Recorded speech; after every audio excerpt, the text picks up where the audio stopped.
اگر عورت چاہے تو گھر کو جنت بھی بنا سکتی ہے اور دوزخ بھی۔ صنف نازک ہونے کے باوجود بھی اللہ تعالیٰ نے عورت کو بہت ساری خوبیوں سے نوازا ہے، مگر ان خوبیوں کے ہونے کے باوجود بھی کچھ عورتیں اپنے غیر اخلاقی رویے سے اچھے بھلے جنت نما گھر کو جہنم کا ٹکڑا بنا دیتی ہیں۔ حضرت حکیم لقمان سے پوچھا گیا کہ وہ کون سی عورتیں ہیں جو دیمک کی طرح رشتوں کو اندر سے کھوکھلا کر دیتی ہیں۔ یہاں دیمک کی مثال کیوں دی گئی ہے؟ اس لیے کہ دیمک لکڑی کو اندر سے کھاتا رہتا ہے، کھا کھا کر اندر سے کھوکھلا کر دیتا ہے۔ اسی طرح پوچھا گیا کہ وہ کون سی عورتیں ہیں جو رشتوں کو اندر سے کھا کھا کر اپنے گناہوں کے ذریعے، اپنی بری عادات کے ذریعے کھا کھا کر اندر سے بالکل کھوکھلا کر دیتی ہیں۔ وہ کون سی عورتیں ہیں جو گھر کو جہنم کا ٹکڑا بنا دیتی ہیں، گھر کو دوزخ بنا دیتی ہیں، اولاد کو والدین کا نافرمان بنا دیتی ہیں، شوہر کا سکون چین و قرار چھین لیتی ہیں، جس کی وجہ سے وہ ہر وقت بے قرار رہنے لگتا ہے، رات کو سو نہیں پاتا، ہر وقت پریشانی کا شکار رہتا ہے، اس کا چین سکون چھن جاتا ہے۔ کس کی وجہ سے؟ عورت کی وجہ سے۔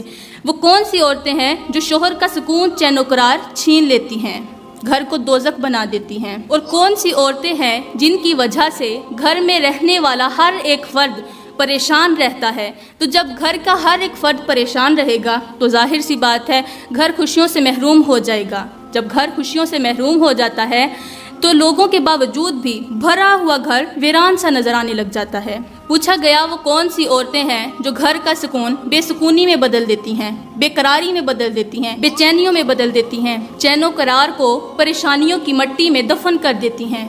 فرمایا پہلا گناہ۔ کون سا گناہ؟ پہلا گناہ یہ ہے کہ بیوی اپنے شوہر کے سامنے، بیوی جب اپنے شوہر کے سامنے ہر وقت اپنے چہرے کو بگاڑ کر رکھتی ہے، صبح و شام، دن رات، ہر وقت ہر لمحے اپنے شوہر کے سامنے اپنے چہرے کو بگاڑ کر رکھتی ہے، اداس سا چہرہ لے کر چلتی پھرتی رہتی ہے، حالانکہ شوہر اس کے اوپر احسانات کرتا ہے، اسے خوش رکھنے کی کوشش کرتا ہے، ان سب کے باوجود بھی وہ اپنا چہرہ لٹکا کر رکھتی ہے، ہر وقت اداس پریشان نظر آتی ہے۔ تو ایسی عورت بہت جلد اپنے شوہر کے دل سے نکل جاتی ہے، اور اس عورت سے بڑھ کر کوئی بھی انسان بدقسمت نہیں ہو سکتا کہ جو عورت اپنے شوہر کے دل سے نکل جاتی ہے۔ پوچھا گیا عورت کے لیے سب سے برا وقت کون سا ہے؟ کہا گیا کہ جب عورت کسی چھوٹی یا بڑی وجہ سے اپنے شوہر کے دل سے نکل رہی ہوتی ہے، وہ وقت عورت کی زندگی کا بہت ہی برا وقت ہوتا ہے۔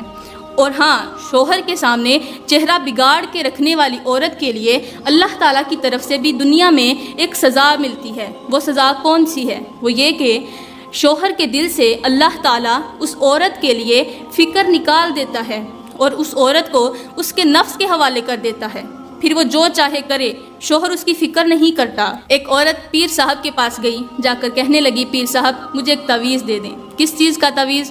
کہ شوہر میرے ساتھ جھگڑا نہ کرے، میرے ساتھ لڑائی نہ کرے، گھر میں سکون آ جائے، بے سکونی چلی جائے، گھر میں سکون آ جائے، وہ مجھے خوش رکھے، میرا غلام بن جائے، میرا نوکر بن جائے، میری خدمت کرتا رہے۔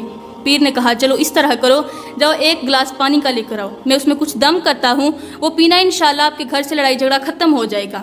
عورت گئی، پانی کا ایک گلاس لے کر آئی۔ جب گلاس پانی کا لے کر آئی تو پیر صاحب نے کیا کیا؟ آنکھیں بند کی، آنکھیں بند کر کے کچھ دم پڑا، منہ میں کچھ دم پڑا، کچھ پڑھا، پڑھ کر پانی کے اوپر پھونک دیا۔ کہا کہ جب تیرا شوہر لڑائی کرنے لگے، وہ عورت کو دیا، وہ پانی جو تھا وہ عورت کو دیا۔ عورت کو دیتے ہوئے کہا کہ جب تیرا شوہر لڑائی کرنے لگے، جھگڑا کرنے لگے، کچھ کہنے لگے، بولنے لگے، تو جلدی سے یہ پانی اٹھانا، منہ میں ایک گھونٹ بھر کے بیٹھ جانا، منہ بند کر لینا، اور خبردار خیال کرنا کہ ایک قطرہ بھی حلق سے نیچے نہ جائے، ایک قطرہ بھی حلق سے نیچے نہیں جانا چاہیے۔ وہ پانی منہ میں لے کر بیٹھی رہنا، جب تک شوہر بولتا رہے منہ میں لے کر بیٹھی رہنا، جب وہ چپ کر جائے، خاموش ہو جائے تو اس وقت کیا کرنا؟ پانی پی لینا۔ اس عورت نے کیا کیا؟ گھر چلی گئی اور جا کر یہ عمل شروع کر دیا۔ کس کا عمل شروع کیا؟ پیر صاحب نے جو نسخہ دیا ہے اس نے ایسا ہی کیا۔ جب بھی شوہر کچھ لڑائی کرنے لگتا، جھگڑا کرنے لگتا، بولنے لگتا، گالیاں دینے لگتا، چیختا پکارتا، کچھ بھی کہتا، عورت منہ میں پانی لے کر بیٹھ جاتی، ہر وقت منہ میں پانی لے کر بیٹھی رہتی۔ اب جب شوہر چپ کر جاتا پانی پی لیتی۔ کچھ دن اس نے یہی عمل کیا، چند دنوں کے بعد شوہر راضی ہو گیا، اس پر خوش رہنے لگا۔ اب شوہر نے کیا کیا؟ اس نے اس سے معذرت کی، کہا میں ہی غلط تھا۔ کچھ دنوں بعد سارے جھگڑے ختم، جب بیوی نہیں بولی سارے جھگڑے ختم، لڑائیاں ختم۔ اب شوہر نے کیا کیا؟ اپنی بیوی سے معذرت کرنے لگا، کہا میں ہی غلط تھا۔ تو اس کا مطلب یہ ہوا کہ اگر دونوں میں سے، میاں بیوی دونوں میں سے، دو فریقوں میں سے، دو جماعتوں میں سے ایک بندہ خاموش ہو جائے، ایک بندہ خاموشی سادھ لے، تو جھگڑا آگے بڑھ ہی نہیں سکتا، لڑائی جھگڑا وہیں پہ ختم ہو جاتا ہے۔ حکیم لقمان نے فرمایا دوسرا گناہ کون سا ہے عورتوں کا؟ وہ یہ کہ بے حیا رہنا، ہر وقت عورت کا بے حیا رہنا، بے پردہ رہنا، بے پردگی اختیار کرنا۔ رسول کریم صلی اللہ علیہ وآلہ وسلم نے عورتوں سے مخاطب ہوتے ہوئے فرمایا کہ میں نے جہنم میں عورتوں کی تعداد زیادہ دیکھی، عورتوں کو کثیر تعداد میں دیکھا جہنم میں۔ کیوں؟ تو جب وجہ پوچھی گئی تو رسول کریم صلی اللہ علیہ وآلہ وسلم نے فرمایا کہ شوہر کی ناشکری کی وجہ سے میں نے عورتوں کی تعداد جہنم میں زیادہ دیکھی۔ میری پیاری اسلامی بہنوں، ایک بات یاد رہے کہ جو عورت اپنے شوہر کی غلامی نہیں کرتی تو ایک وقت ایسا آتا ہے کہ اس سے ہزاروں کی غلامی کرنی پڑتی ہے۔ کہاں ایک بندہ اور کہاں ہزاروں کی غلامی۔ جو عورت اپنے شوہر کی غلامی نہیں کرتی تو پھر ایک وقت ایسا آتا ہے کہ جب اسے ہزاروں لوگوں کی غلامی کرنی پڑتی ہے۔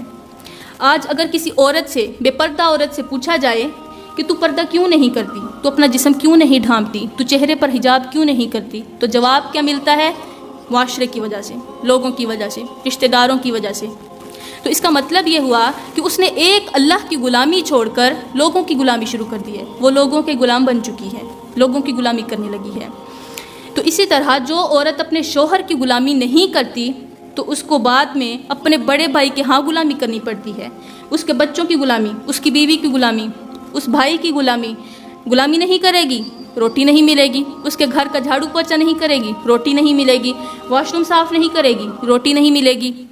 تو کہاں اس نے ایک شوہر کی غلامی نہیں کی، نافرمانی کی، شوہر کی غلامی نہیں کی، تو اسے ہزاروں کی غلامی کرنی پڑی، بہن بھائیوں کی، اس کے بچوں کی، ان کی بیویوں کی۔ اس دنیا کی زندگی میں ہر ایک انسان کسی نہ کسی قید میں ہے، کوئی بھی آزاد نہیں، ہر کوئی قید میں ہے، کوئی خدا کی قید میں تو کوئی شیطان کی قید میں، کوئی نفس کی قید میں تو کوئی معاشرے کی قید میں۔ اب یہ آپ پر ڈیپینڈ کرتا ہے کہ آپ رحمان کی غلامی کریں یا شیطان کی، حیا کی کریں یا بے حیائی کی۔ حیا کی بات آئی تو یہاں پر مجھے ایک چھوٹا سا واقعہ یاد آ گیا۔ مدینے کی عورتوں میں بحث چھڑی، عورتیں آپس میں بحث کرنے لگیں کہ عورت کا اصلی زیور کیا ہے۔ کسی نے کہا کہ عورت کے ہاتھ خالی نہیں ہونے چاہیے، کسی نے کہا عورت کی ناک خالی نہیں ہونی چاہیے، کسی نے کہا عورت کے کان خالی نہیں ہونے چاہیے، کسی نے کہا عورت کا گلا خالی نہیں ہونا چاہیے، عورت کے گلے میں زیور ہوں وہی اچھا ہے، عورت کے ہاتھوں میں زیور ہونا چاہیے، عورت کی ناک میں، عورت کے کان میں۔ یہی بحث بڑھتی گئی، بات لڑائی جھگڑے تک پہنچی۔ ان میں ایک عورت بیٹھی تھی، اس عورت نے کہا کہ جھگڑتی کیوں ہو، ایسا کرتے ہیں سیدہ فاطمہ الزہرا کے پاس چلے جاتے ہیں۔ تو وہ عورتیں اٹھیں، سیدہ فاطمہ الزہرا کے پاس گئیں، جا کر کہنے لگیں کہ ہم نے ایک سوال کیا تھا کہ عورت کا اصلی زیور کیا ہے، تو یہ کہتی ہے ہاتھ خالی نہیں ہونے چاہیے، یہ کہتی ہے ناک خالی نہیں ہونی چاہیے، یہ کہتی کان خالی نہیں ہونے چاہیے، یہ کہتی گلا خالی نہیں ہونا چاہیے، یہی اصل زیور ہے۔ تو سیدہ فاطمہ الزہرا نے فرمایا نہیں، یہ عورت کا زیور نہیں، بلکہ عورت کا اصل زیور تو حیا ہے، عورت کا اصل زیور حیا ہے، وہ پردے میں نہیں بلکہ اس کی آنکھوں میں بھی ہونا چاہیے۔ عورت کا اصلی زیور حیا ہے جو ہر وقت اس کے پاس ہونا چاہیے۔ عورت حیا میں، پردے میں ہی پیاری لگتی ہے، وہ پردے سے زیادہ کسی چیز میں زیادہ خوبصورت نہیں لگتی۔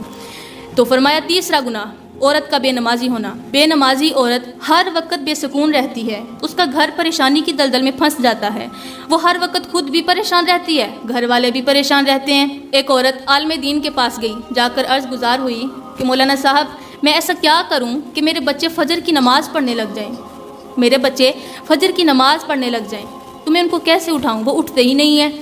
تو مولانا صاحب نے بڑی پیاری بات کی، کہا کہ اگر تیرے گھر میں آگ لگ جائے تو اپنے بچوں کو کیسے اٹھائے گی؟ کہا میں تو جلدی جلدی اٹھاؤں گی، ان کو بچاؤں گی۔ کہا کہ اگر وہ سو رہے ہوں اٹھے ہی نہ، تو اس نے کہا میں گھسیٹ کے اور بچوں کو اٹھاؤں گی، ان کو گھر سے باہر لے جاؤں گی تاکہ وہ جل نہ جائیں۔ تو مولانا صاحب نے کہا کہ تو دنیا کی آگ سے تو بچوں کو اٹھانے کے لیے اتنا کچھ کر سکتی ہے، تو آخرت کی آگ سے بچانے کے لیے کیوں نہیں کر سکتی؟ کہ تو نہیں چاہتی کہ تیرے بچے جہنم کی آگ میں نہ جلیں؟ اگر تو چاہتی ہے کہ تیرے بچے جہنم کی آگ میں نہ جلیں تو پھر ایسا کر، ان کو گھسیٹ کے اٹھا، 2 دن 4 دن 3 دن 5 دن، بس انہی دنوں میں وہ اٹھنا شروع کر دیں گے۔ تو یہ 3 گناہ عورت کے ایسے ہیں جن کی وجہ سے گھر میں پریشانیاں آتی ہیں، بے سکونی، بے چینی، بے قراری، ہر وقت ہر فرد جو ہے گھر کا پریشان رہتا ہے۔ میں دعا کرتی ہوں کہ اللہ تعالیٰ آپ سب کو اور مجھے ان گناہوں سے بچنے کی توفیق عطا فرمائے۔ اللہ تعالیٰ ہمیں نیک کام کرنے کی توفیق عطا فرمائے۔ آمین ثم آمین وما علینا الا البلاغ۔